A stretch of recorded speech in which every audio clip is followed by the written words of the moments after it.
দেখি আছে চাগে সকলোৱে।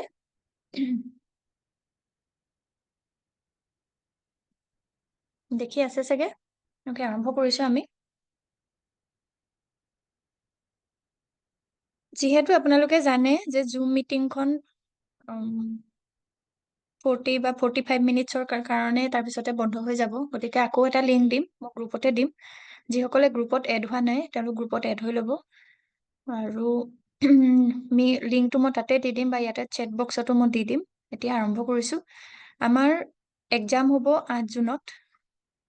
8 জুনত এক্সাম হ'ব আৰু পেপাৰ 1, পেপাৰ 2 দুয়োখন কাভাৰ কৰি পেলাই আমি এতিয়ালৈকে যিখিনি মেন্টৰশ্বিপ প্ৰগ্ৰেমত আমাৰ এতিয়ালৈকে 12টামান ক্লাছ হ'ল, সেইখিনি আজি ৰিপিট কৰিম মই। আৰু ৰিপিট কৰোঁতে ব্ৰিফলি আমি যিখিনি পঢ়িলো সেইখিনি কৈ যাম। এতিয়া যিহেতু আমি APSC আছাম পাব্লিক চাৰ্ভিচ কমিশ্যনৰ কম্বাইন কম্পিটিটিভ এক্সাম দিবলৈ গৈ আছো, গতিকে কিছুমান বস্তু আমি জানি যাব লাগিব। প্ৰথমটোতো হ'ল APSC এষ্টাব্লিছ হৈছিলে 1 এপ্ৰিল 1937ত। আৰু ফাৰ্ষ্ট যিজন চেয়াৰমেন আছিলে তেওঁৰ নামটো হ'ল জেমছ হেজলেট। ফাৰ্ষ্ট চেয়াৰমেন আছিলে। আৰু মষ্ট ইম্পৰ্টেণ্ট হ'ল ফাৰ্ষ্ট আছামিজ চেয়াৰমেন কোন, তেওঁ হ'ল কামেশ্বৰ দাস। মনত ৰাখিব, কামেশ্বৰ দাস আছিল প্ৰথম চেয়াৰমেন।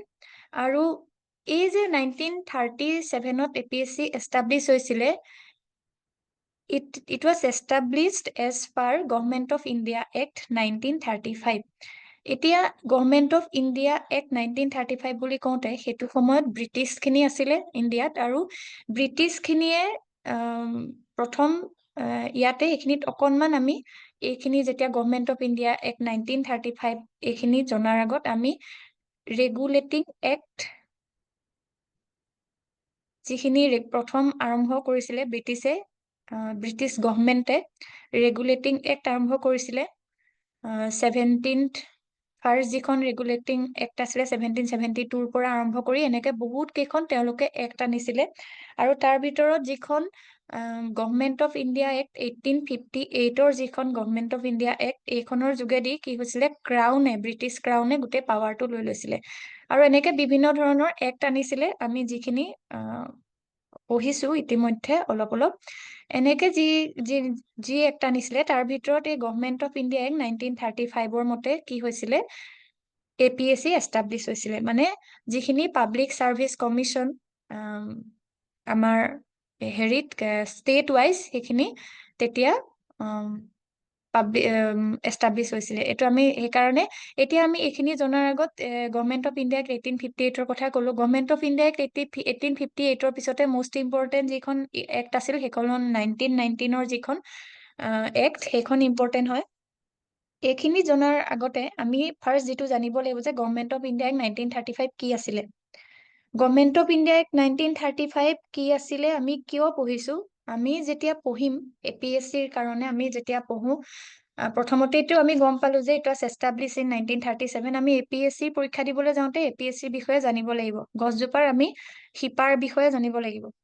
এতিয়া 1935ৰ মতে কৈছিলে যে ইয়াত যেতিয়া এক্ট এখন আনে তাতে তেওঁলোকে কিছুমান প্ৰপ'জেল ৰাখে যে এনেকুৱা হ'ব লাগে, তেনেকুৱা হ'ব লাগে, এনেকে। তাৰ ভিতৰত যিখিনি ইম্পৰ্টেণ্ট আছিল যে establishment of all India federation consisting of provinces and princely state. মানে যেতিয়া ব্ৰিটিছ আহিছিলে, British came to India in 1600, তেওঁলোকে কেতিয়াবা MCQত 1608 বুলিও থাকে একজেক্ট চনটো, তেতিয়া আপোনালোকে MCQত এইটো যদি আহে British came to India in 1608 এইটোৱে শুদ্ধ হ'ব। আমি এনেই ক'লে কওঁ যে British came to India in 1600। আৰু তেওঁলোক যেতিয়া আহিছিলে তেতিয়া গোটেই ইণ্ডিয়াখনতে আছিলে ৰজাবিলাকৰ, তেওঁলোকৰ প্লেচ কিছুমান আছিলে য'ত ৰজাই শাসন কৰিছিলে। আৰু যেতিয়া ব্ৰিটিছ আহি পেলাই তেওঁলোকে বেলেগ বেলেগ সময়ত বেলেগ বেলেগ নীতি নিৰ্ধাৰণ বনাই লৈছিলে। যেনেকে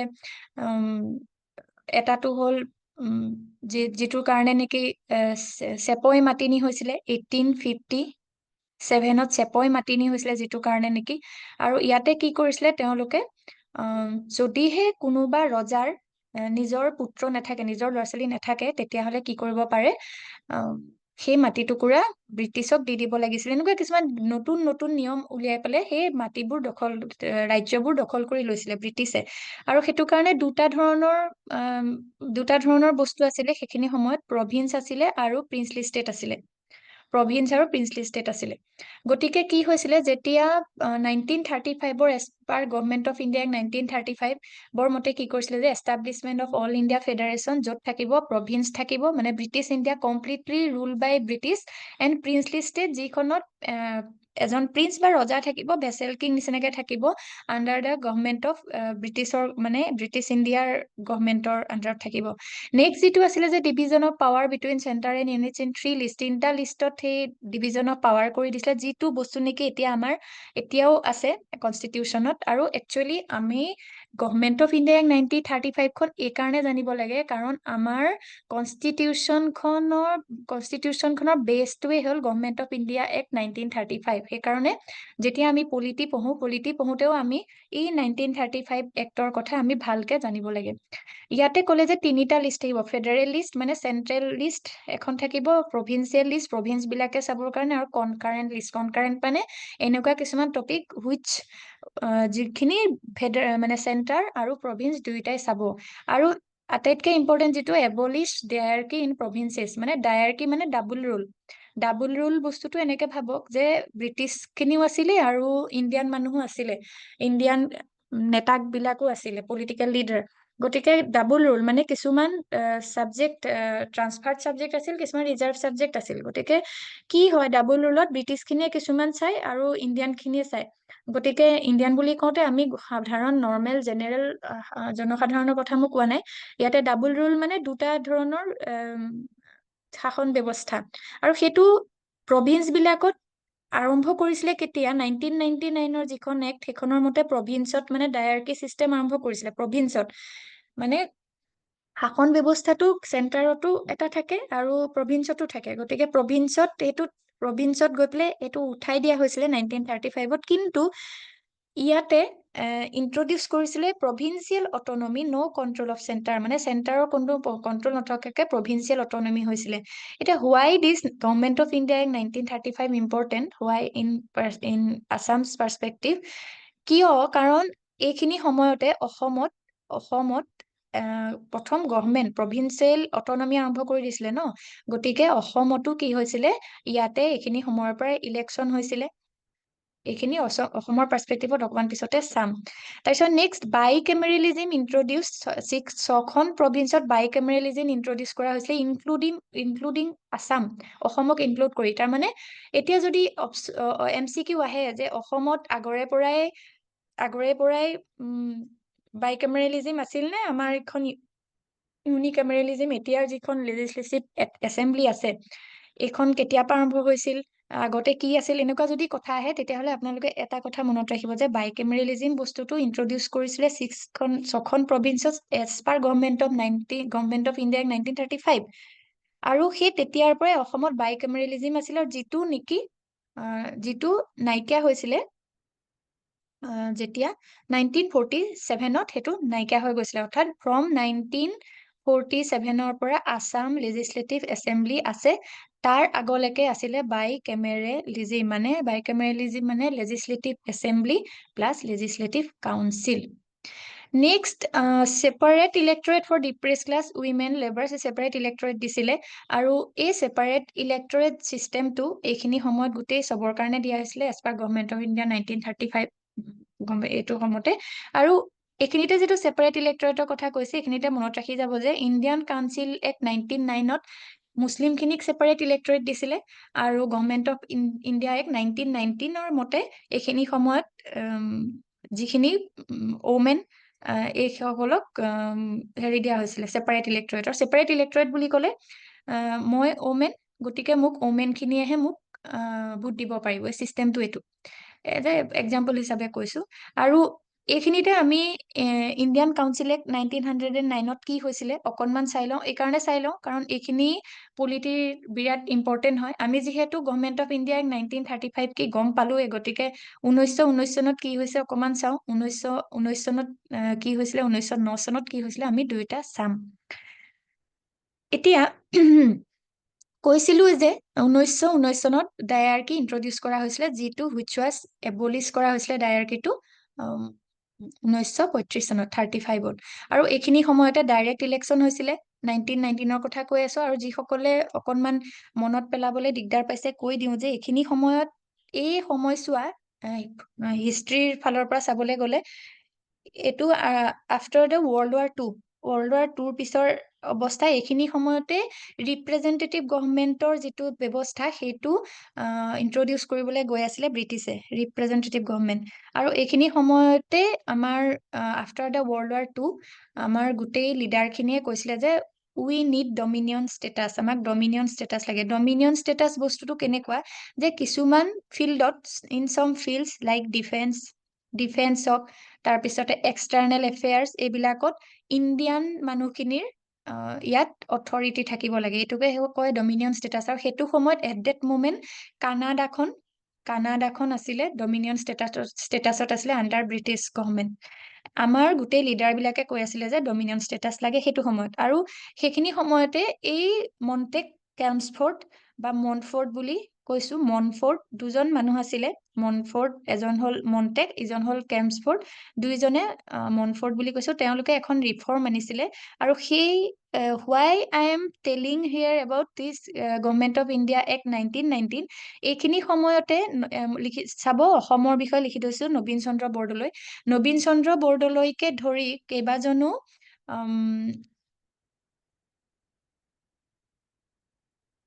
আছাম এছচিয়েশ্যনৰ কেইবাজনো মানুহ, 7জনমান মানুহ কলিকতালৈ গৈছিলে যে ৰিফৰ্মৰ ভিতৰত অসমক ইনক্লুড কৰিব পাৰে। Assam to be included in Montagu Chelmsford ৰিফৰ্মছত ভৰাব লাগে বুলি তেওঁলোকে কলিকতাত গৈ ভাইচৰয়ক কৈছিলে। কিন্তু সেইটো মানি লোৱা নাছিল। তেতিয়া নবীন চন্দ্ৰ বৰদলৈ ইংলেণ্ডলৈ গৈ পেলাই এইটোত তেওঁলোকক কনভিন্স কৰিলে। Why Assam is a strategically very different place, ইয়াৰ ট্ৰাইবছ কি কি আছে, কি কথা, ইয়াৰ যে শাসনটো কমপ্লিটলি ইয়াৰ গভৰ্ণমেণ্ট গোটেই বেলেগ হ'ব, এই কথাটো কনভিন্স কৰিবলৈ নবীন চন্দ্ৰ বৰদলৈ সক্ষম হৈছিলে। আৰু why Assam is a special এইবিলাক কৈছিলে। আৰু সেইখিনি সময়ত 1919 চনৰ যিখন ৰিফৰ্মতে Assam was included in the Montagu কেম্পছৰ ৰিফৰ্মত ইনক্লুড কৰা হৈছিলে। সেইকাৰণে আমি এইখন পঢ়াটো দৰকাৰী যে ইয়াতনো ডিটেইল কি আছে।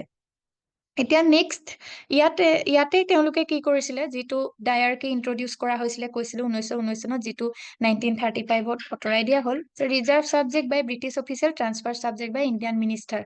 এই দুটা তেওঁলোকে ৰিজাৰ্ভ ছাবজেক্ট বিলাক ব্ৰিটিছ অফিচিয়েলে চাব আৰু ট্ৰান্সফাৰ্ড বিলাক ইণ্ডিয়ান মিনিষ্টাৰে চাব বুলি তেওঁলোকে এইখিনি কৰিছিলে। আৰু একচুৱেলি পলিটি আমি পঢ়াৰ আগত প্ৰথম আমি সদায় পঢ়ি ল'ব লাগে। জিঅ'গ্ৰাফি পঢ়িব লাগে, তাৰপিছত হিষ্ট্ৰী পঢ়িব লাগে, আৰু তাৰপিছত আমি পলিটিলে যাব লাগে। কিন্তু আমি পৰীক্ষালে অলপ দিন আছে, গতিকে এনেকে আগবাঢ়িছো। এতিয়া এইখিনিতে আমি এই বস্তুটো আজি ইয়াত নকওঁ, হিষ্ট্ৰীৰ কথা এইখিনি নকওঁ। এতিয়া আমি যিহেতু পলিটি পঢ়িয়ে আছো, আমি অসমৰ কথা পঢ়িয়ে আছো, অকমান অসমৰ বিষয়ে চাওঁ। কথা হ'ল অসমৰ পলিটিটো কমপ্লিটলি, পলিটিকেল যিটো scenario' completely different from India বুলিয়ে কৈছো, মানে মেইনলেণ্ড ইণ্ডিয়া। কিয় বেলেগ? কাৰণ গোটেই political history of A place, political history যিকোনো এখন ঠাইৰ completely dependent on history of the place. মানে ঠাইখন কেনেকুৱা ধৰণৰ মানুহ আছে, ষ্ট্ৰেটেজিকেলি কেনেকুৱা ঠাইত আছে, লোকেশ্যনটো কেনেকুৱা, সেইটোৰ ওপৰত গোটেই পলিটিকেল হিষ্ট্ৰী নিৰ্ভৰ কৰিব। এতিয়া ইয়াতে চাব, ব্ৰিটিছ আটাইতকে লাষ্টত যদি আহিছে ইণ্ডিয়াৰ, অসমৰ ফালে মানে টুৱাৰ্ডছ নৰ্থ ইষ্টাৰ্ণ ষ্টেট, তলে লাষ্টৰ ফালে আহিছে, হ'লনে? আৰু আপোনালোকে যিসকলে হিষ্ট্ৰী পঢ়ে তেওঁলোকে দেখিব যে এটা কথা মন কৰিব যে কোনো ইয়াত থিতাপি লৈ থাকিব পৰা নাই। 1206 চনত আহিছিলে ভক্তিয়াৰ খিলজীহঁত, তেওঁলোকো থাকিব পৰা নাই। বা পিছত মীৰ জুমলাই আহিলে, তেওঁলোকো থাকিব নোৱাৰিলে। কোনো ইয়াত থিতাপি লৈ থাকিব নোৱাৰে বাহিৰৰ মানুহ। ইয়াৰ যিটো এনভাইৰনমেণ্টটো এনেকুৱা। আৰু সেইটো কাৰণে কি হ'ল, ব্ৰিটিছসকল যেতিয়া আহিলে, ব্ৰিটিছসকলনো কি পৰ্যায়ত কি কাৰণে আহিছিলে সেইটো চাবলৈ আমি হিষ্ট্ৰী চাব লাগিব। যিখিনি আমাৰ মোৱামৰীয়া বিদ্ৰোহ হওক, এইখিনি গোটেই ডিটেইল আমি জানিব লাগিব। মোৱামৰীয়া বিদ্ৰোহ হ'ল, বা তাৰপিছতে মানসকল আহিলে, বাৰ্মিজ আৰ্মি যিখিনি আহিলে, বাৰ্মিজ আৰ্মি আহি পেলাই ইয়াতে যিখিনি ইয়াত অত্যাচাৰ কৰিলে অসমতে, গোটেইখিনি জানিব লাগিব। তেনেকে গৈ গৈ কেনেকে ব্ৰিটিছ আহিলে, ব্ৰিটিছসকল যেতিয়া আহিলে, ব্ৰিটিছসকলে আহি বাৰ্মিজ আৰ্মিখিনিক খেদাই খেদাই গৈ বাৰ্মাত গৈ পেলাই কি কৰিলে, 1826ত এখন ট্ৰিটি চাইন হ'ল। আৰু সেই ট্ৰিটিখন কাৰ কাৰ মাজত চাইন হৈছিলে বুলি ক'লে, ইয়াতে সদায় মনত ৰাখিব, ইয়াতে অপশ্যনখিনিত কেতিয়াবা থাকে ব্ৰিটিছ আৰু ইণ্ডিয়া বুলি থাকে, সেইটোতো ভুল হ'ব। সেইটো সময়ত আছিলে 1826 চনত, 1826ত East India company, East India company আৰু plus king of Burma, king of বাৰ্মাৰ মাজত এখন ট্ৰিটি চাইন হৈছিলে। গতিকে East India company and king of বাৰ্মাৰ মাজত এখন ট্ৰিটি চাইন হৈছিলে 1826 চনত। ট্ৰিটিখন চাইন হওঁতে, এতিয়া মন কৰিব ইয়াতে অসমৰ কোনো নাই, কিন্তু ট্ৰিটিখন চাইন হওঁতে ইয়াতে কাণ্ট্ৰি অফ কাছাৰ হওক, কাণ্ট্ৰি অফ জয়ন্তীয়া হওক, কাণ্ট্ৰি বুলি কয় তেতিয়া, কাণ্ট্ৰি অফ জয়ন্তীয়া হওক, কাণ্ট্ৰি অফ বাৰ্মা হওক, বা কাণ্ট্ৰি অফ মণিপুৰ হওক, এই গোটেইখিনিৰ লগত কিছুমান ডিল হৈছিলে ট্ৰিটি অফ ইয়াণ্ডাবুত, কিন্তু ডাইৰেক্টলি অসমৰ ক্ষেত্ৰত কি হ'ব কি নহ'ব একো লিখা নাছিলে। কিন্তু তথাপিতো 1826ত ব্ৰিটিছ অকুপাইড আছাম, এনেকে হিষ্ট্ৰীত লিখা থাকে, ব্ৰিটিছে অকুপাইড আছাম, অসম নামৰ দেশখন অকুপাই কৰি ল'লে। আৰু 1838লৈকে পুৰন্দৰ সিংহ ৰজা হিচাপে, মানে ভেছেল কিং টাইপৰ থাকিলে, আৰু টেক্স কিছুমান দিবলৈ ক'লে, যিবোৰ নেকি টেক্স হওক কিবা হওক, এইবোৰ হাতী, এইবোৰ ধন সোণ এইবিলাক দিব নোৱাৰিলে। আৰু সেইটো কাৰণে 1838ৰ পৰা 1874লৈকে বেংগল প্ৰেচিডেঞ্চিৰ আণ্ডাৰত ব্ৰিটিছে কি কৰিলে, অসমখনক ভৰাই ল'লে। এই 1838ৰ পৰা 1874 বা 1836 বুলি কয়, একচুৱেলি পলিটিকেলি গোটেই মানে এইবোৰ অফিচিয়েলি পাৱাৰটো ট্ৰান্সফাৰ হোৱালৈকে 1838 হৈছিলে, কিন্তু 1836ৰ পৰা 1874ৰ সময়খিনিক কোৱা হয় ডাৰ্ক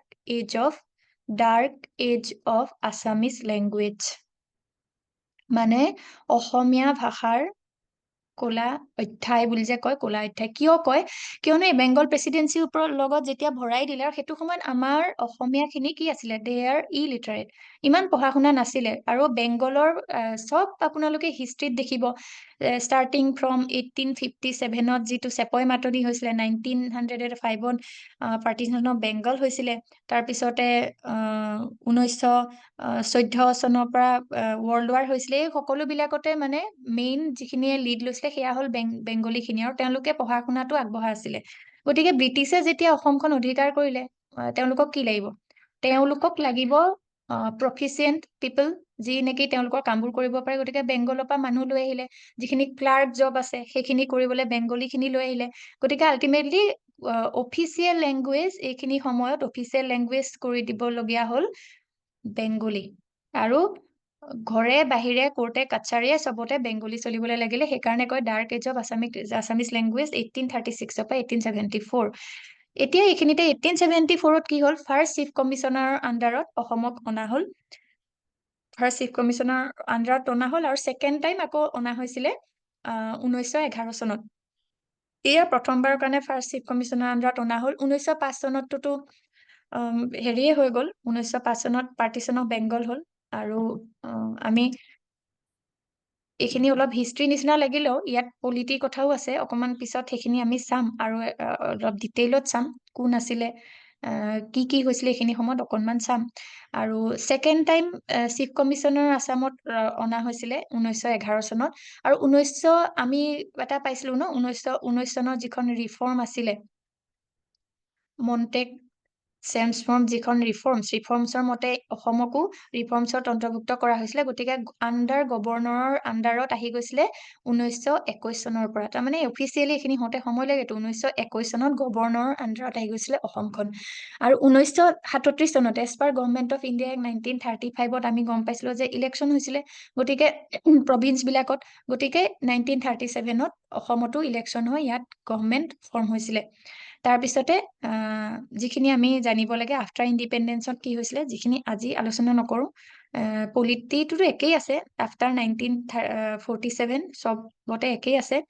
ইয়াতে কিছুমান মই হেৰি এম চি কিউ অলপ ছেট কৰি থৈছো। যেনেকে মানে আমি এনেকুৱাবোৰ পঢ়িব লাগে, who appoints the chairman and members of the state public service commission, কোনে এপইণ্ট কৰে, আৰু ওপৰতো হ'ব গভৰ্ণৰে এপইণ্ট কৰে।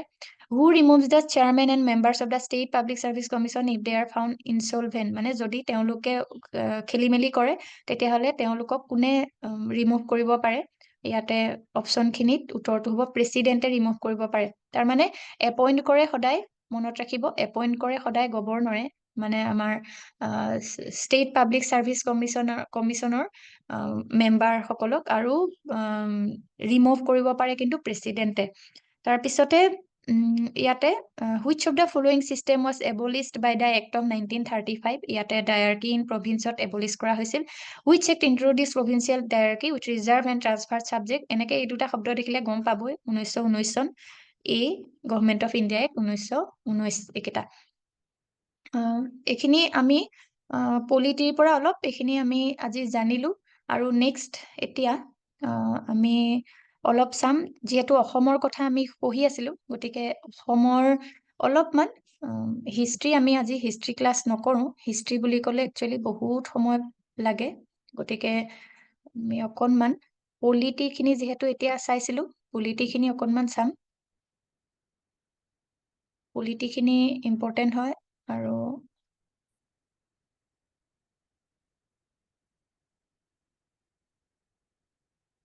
আমি এইখিনি ইতিমধ্যে পঢ়িলো, আমি পলিটিকেল হিষ্ট্ৰী। অ'কে, এতিয়া আমি অকণমান আগত পলিটিকেল হিষ্ট্ৰী অফ আছাম চাইছিলো, তাতে ডিটেইল পোৱা নাছিলো, অকণমান মই কৈ যাওঁ। বেংগল প্ৰেচিডেঞ্চিৰ আণ্ডাৰত আছিলে 1838 পৰা 1874, এইখিনি গম পালো। ফাৰ্ষ্ট চিফ কমিশ্যনাৰ প্ৰভিন্সত ৰখা হ'ল 1874 পৰা 1905লৈকে, আৰু north east frontier Assam plus east Bengal হিচাপে ৰখা হৈছিলে, যিটো পাৰ্টিশ্যন অফ বেংগলৰ মূল হেৰিটোৱে এইটো আছিল, মূল এইমটোৱে এইটো আছিল যে আছাম প্লাছ ইষ্ট বেংগল এটা পাৰ্ট হ'ব, ওৱান পাৰ্ট হ'ব আছাম এণ্ড ইষ্ট বেংগল, আৰু আনাডাৰ ৰিমেইনিং পাৰ্ট 2 বেংগল হ'ব, এইটোকে পাৰ্টিশ্যন অফ বেংগল বুলি কোৱা হৈছিলে। ছেকেণ্ড চিফ কমিশ্যনাৰত অনা হৈছিলে 1911 পৰা 1921, ডায়াৰ্কি ইন্ট্ৰডিউচ কৰা হৈছিলে 1921ত, বাইকেমেৰেলিজিম, আৰু সেই সময়ত যে বাইকেমেৰেলিজিম কৰা হ'ল এজ পাৰ গভৰ্ণমেণ্ট অফ ইণ্ডিয়াক 1935, ছাদুল্লা চৰকাৰে প্ৰথমতে চৰকাৰ গঠন কৰিছিলে, তাৰপিছতে গোপীনাথ বৰদলৈয়ে কৰিলে। এইখিনি সময়তে এটা কাহিনী আছে, আপোনালোকে গুগলত চাব যে 1939ত হৈছিলে World War II, গতিকে এইখিনি সময়ত without without informing Indian people, British said that Indian army is going to participate World War II. গতিকে এইটোক লৈ পেলাই অবজেকশ্যন কৰিছিলে INCৰ, ইণ্ডিয়ান নেশ্যনেল কংগ্ৰেছৰ লিডাৰখিনিয়ে, আৰু সেইকাৰণে তেওঁলোকেতো গোটেইখিনি কি হৈছিলে, ইণ্ডিয়ান নেশ্যনেল কংগ্ৰেছৰ লিডাৰবিলাক, পলিটিকেল যিবোৰ লিডাৰ, যিবিলাকে ইণ্ডিয়ান কাউন্সিলত আছিলে, তেওঁলোকে ৰিজাইন কৰিছিলে। আৰু সেইটো সময়ত আছিলে গোপীনাথ বৰদলৈৰ চৰকাৰ আছিলে, আৰু ৰিজাইন কৰাৰ কাৰণে গঠন কৰিছিলে চৰকাৰ ছাদুল্লা চৰকাৰে। আৰু ফাৰ্ষ্ট গভৰ্ণৰ ৰুলছ, এইখিনিত যদিও 1921 চনত ডায়াৰ্কি চিষ্টেম আহিল, গভৰ্ণৰ এজন কৰা হ'ল, কিন্তু ফাৰ্ষ্ট গভৰ্ণৰ ৰুল আৰম্ভ হৈছিল কেতিয়া বুলি ক'লে কিন্তু এইটোহে শুদ্ধ হ'ব। এইখিনি আমি ডিটেইল ষ্টাডি এইকাৰণে কৰিব লাগে, কনফিউজ নহ'ব। অসমখন গভৰ্ণৰ আণ্ডাৰত অনা হৈছিল বুলি ক'লে উত্তৰটো হয় 1921। দিছ কুৱেশ্যন ৱাজ,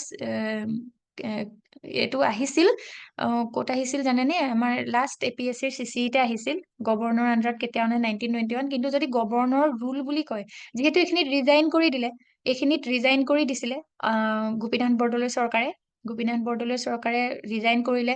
ছাদুল্লাই যদিও চৰকাৰ গঠন কৰিলে, কিন্তু সেইটো ভাঙি গ'ল সমৰ্থন নোপোৱাৰ কাৰণে, বহুত অবজেকশ্যন হ'ল, বহুতখিনি প্ৰটেষ্ট হ'ল ছাদুল্লা চৰকাৰৰ এগেইনষ্টত। সেইখিনি সময়ত ফাৰ্ষ্ট গভৰ্ণৰ ৰুল আৰম্ভ হৈছিলে 1941 পৰা 42ৰ ভিতৰত। আৰু তাৰপিছতেতো গম পাই 42ত কুইট ইণ্ডিয়া মুভমেণ্ট আৰম্ভ হ'ল, তাৰপিছত আৰু এইবোৰ ৰুল চুল নাই, একেবাৰে 1947লৈকে, 1946লৈকে ইণ্টাৰিম গভৰ্ণমেণ্ট যেতিয়া ফৰ্ম হৈছিল তেতিয়ালৈকে একো ৰুল চুল কোনো ঠাইতে নাছিলে। Cabinet mission plan grouping, your meeting will end in 10 minutes। Okay, হ'ব। কেবিনেট মিছন প্লেন গ্ৰুপিং মানে এইখিনিতে এটা ডাঙৰ কথা হৈছিল যে যি ধৰণেৰে 1919 চনত অসমক ৰিফৰ্মছৰ মাজলৈ অনা নাছিলে, চেষ্টা কৰা হৈছিলে, এইখিনি সময়তো কেবিনেট মিছন প্লেন আহিছিলে। কেবিনেট মিছন প্লেন বুলি কওঁতে শব্দ দুটাতে গম পাব যে কেবিনেট কেনেকে ফৰ্ম হ'ব কি নহ'ব। 1946 চনৰ কথা, 1946ৰ সময়ত মানে বিফৰ ইণ্ডিপেণ্ডেন্স, যে কেনেকুৱা আমাৰ ইয়াত শাসন ব্যৱস্থাটো ট্ৰান্সফাৰৰ কাৰণে এইখিনি কেনেকে কি থাকিব কি নাথাকিব, কিছুমান গ্ৰুপ কৰা হৈছিলে। আৰু গ্ৰুপ চিত ইনক্লুড কৰা হৈছিলে বেংগল আৰু অসমক। আৰু যদি এইটো হ'লহেঁতেন, এইখিনি সময়ত কিন্তু গোপীনাথ বৰদলৈয়ে বহুত কষ্ট কৰি বহুত প্ৰটেষ্ট কৰি অকলে, তেখেতে অকলে দেই, তেওঁৰ লগত কোনো নাছিল, তেওঁ অকলে গ্ৰুপ চিত বেংগলৰ লগত অসমক যাতে এড নহয়, এইখিনি সময়ত তেওঁ এটা ডাঙৰ এটা ষ্টেণ্ড দিছিলে, যিটো কাৰণে নেকি অসম গ্ৰুপ চিৰ বাহিৰত থাকিলে। আৰু সেইটো কাৰণে অসম আজি অসম হৈ থাকিবলৈ পালে।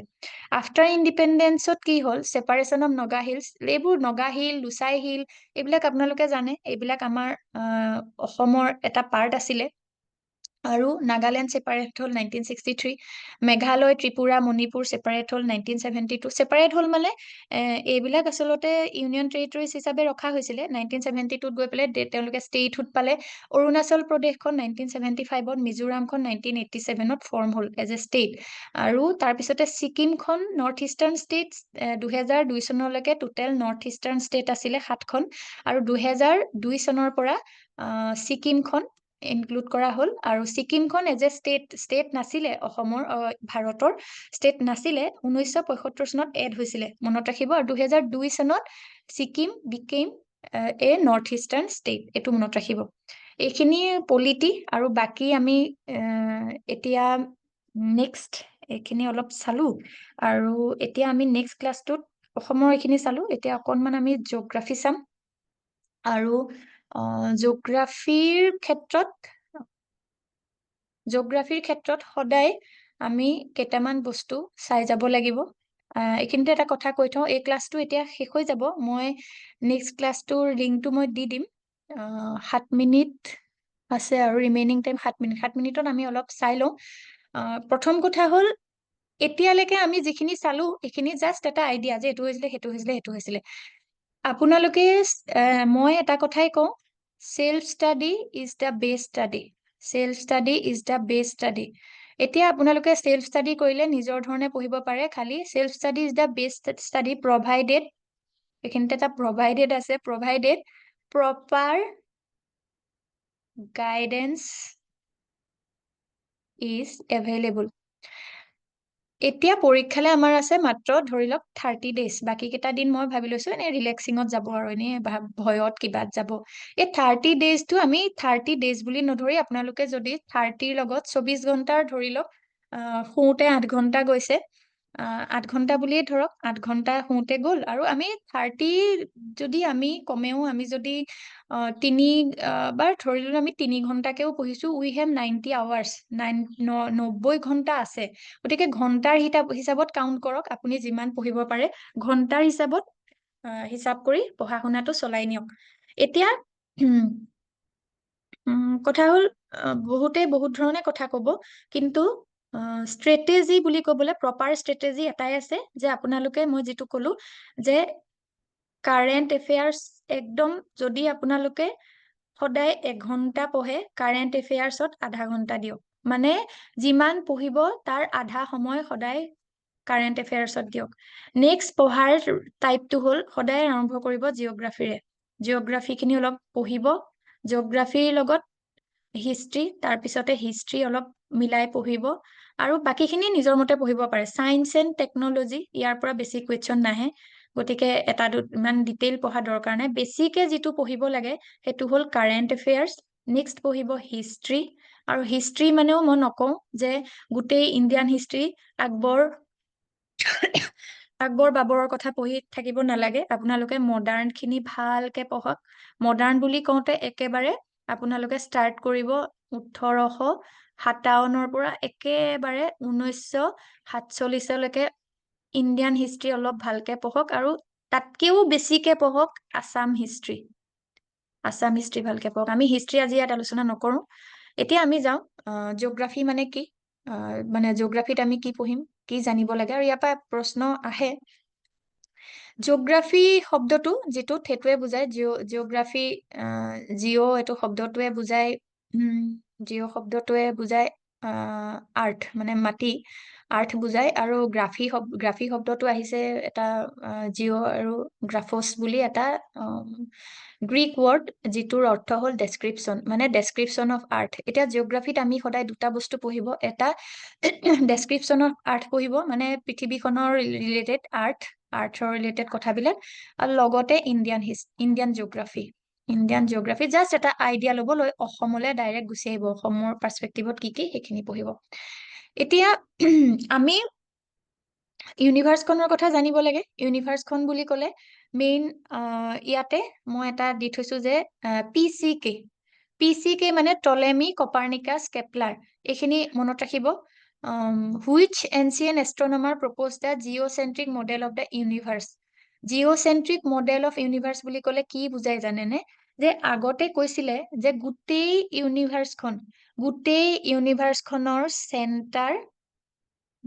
ইউনিভাৰ্ছখনৰ চেণ্টাৰ হ'ল আৰ্থ এনেকে কৈছিলে earth is the centre of the whole universe বুলি কৈছিলে কোনে এই টলেমিয়ে কৈছিলে তাৰপিছতে কপাৰ্নিকাছে ক'লে যে আৰ্থ is the centre of universe এইটো কৈছিলে এই পিয়ে কৈছিলে তাৰপিছতে কপাৰ্নিকাছে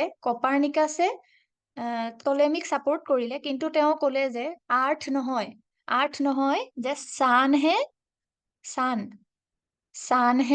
চেণ্টাৰ অফ ইউনিভাৰ্ছ তাৰপিছতে আহি গ'ল কেপলাৰটো ইম্পৰ্টেণ্ট হয় আপোনালোকে কেপলাৰৰ 3টা ল আছে জানে কেপলাৰে আহি ক'লে যে ছানে চেণ্টাৰ হয় কিন্তু কেপলাৰে কপাৰ্নিকাছৰ কথা মানি লৈছিলে আৰু কৈছিলে যে ছানেই চেণ্টাৰ হয় যে Copernicus is right sun is the centre but sun is not the centre of the universe sun is the centre of solar system গতিকে ডিফাৰেন্সটো গম পাইছেনে টলেমিয়ে ক'লে যে আৰ্থখন ইউনিভাৰ্ছৰ চেণ্টাৰ কপাৰ্নিকাছে তেওঁক ছাপোৰ্ট কৰিলে কিন্তু ক'লে যে আৰ্থ নহয় ছানহে ইউনিভাৰ্ছৰ চেণ্টাৰ আৰু কেপলাৰে আকৌ কপাৰ্নিকাছক ছাপোৰ্ট কৰি ক'লে যে ছান চেণ্টাৰ হয় কিন্তু সোলাৰ চিষ্টেমৰহে মানে প্লেনেটখিনি আছে যে 8টা প্লেনেট এই 8টা প্লেনেটছৰহে ছান চেণ্টাৰ হয় এনেকে গতিকে এই যিটো টলেমিয়ে কৈছিলে সেইটোক জিঅ'চেন্ট্ৰিক মডেল বুলি কয় আৰু টলেমিৰ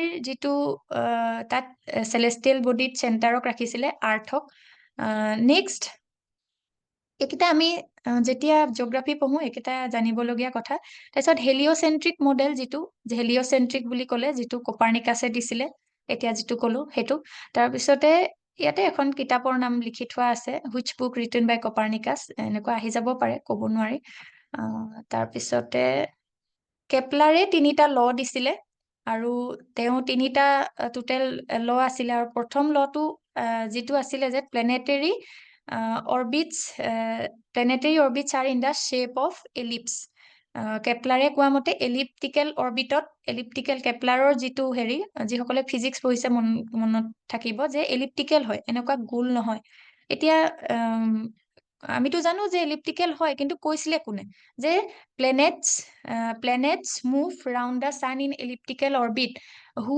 চেজ বুলি আহি যাব পাৰে চাইন্সৰ পৰা দেই এইটো তেতিয়া চাইন্সত পৰিব তেতিয়া জিঅ'গ্ৰাফীত নপৰে নেক্সট যিটো ল আছিলে সেইটো যে planets move faster when they are closer to the sun এইটো কোনে কৈছিলে কেপলাৰে কৈছিলে এনেকে ল বুলি ক'লে কেপলাৰৰে 3টা ল আছে আৰু তেওঁৰ কথাখিনিয়ে আমি মানি আহিছো যে sun is the centre of all the planets সৌৰজগতৰ যিটো Kepler's third law relates a planet's orbital period to its distance from the sun ইয়াৰ যিটো এইটো এটা ল আছে প্লেনেটছৰ যিটো অৰ্বিটেল পিৰিয়ড এইটো ডিষ্টেঞ্চ ফ্ৰম দ্য ছানৰ লগত ৰিলেট কৰে এইটো থাৰ্ড ল এতিয়া